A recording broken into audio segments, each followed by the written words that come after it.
Masjid Agung Surakarta.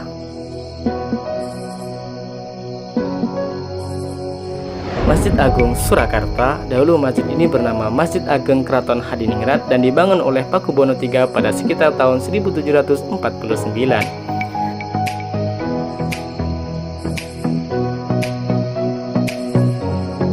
Terletak di sekitar alun-alun utara Keraton Surakarta, tepatnya di bagian barat, masjid ini memiliki posisi penting dalam penyebaran agama Islam di sekitarnya.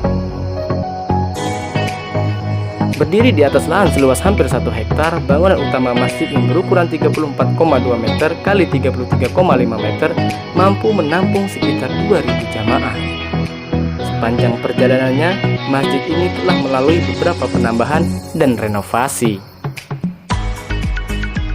Bangunan yang pertama dibuat adalah bagian utama masjid. Penambahan pertama dilakukan oleh Pakubono IV yang memberikan kubah di bagian atas masjid. Tidak seperti kubah pada umumnya yang bergaya Timur Tengah, kubah pada masjid ini bergaya Jawa, bentuknya menyerupai paku bumi.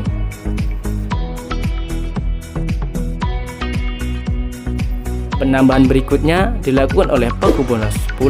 Pakubono X membangun sebuah menara di sekitar masjid, serta sebuah jam matahari untuk menentukan waktu sholat.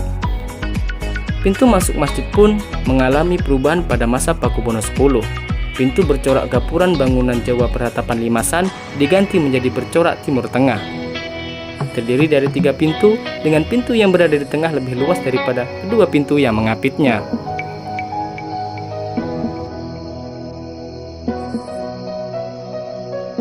Sementara, Pakubono XIII membangun kolam yang mengitari bangunan utama masjid. Pembangunan kolam ini dimaksudkan agar setiap orang yang akan masuk ke dalam masjid dalam keadaan bersih. Tetapi karena berbagai alasan kolam ini tidak lagi difungsikan. Selain itu, Pakubono XIII juga membangun ruang kaputren dan serambi di bagian depan.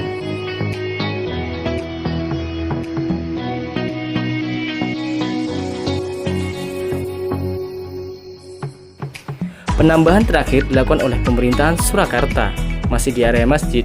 Ditambahkan beberapa bangunan dengan fungsi yang berbeda. Ada perpustakaan, kantor pengelola, dan poliklinik. Sampai saat ini, Masjid Agung Surakarta masih menjadi pusat tradisi Islam Keraton Surakarta. Masjid ini masih menjadi tempat penyelenggaraan berbagai ritual yang terkait dengan agama, seperti sekaten dan Maulid Nabi. Yang salah satu rangkaian acaranya adalah pembagian 1000 serabi dari kerajaan kepada masyarakat.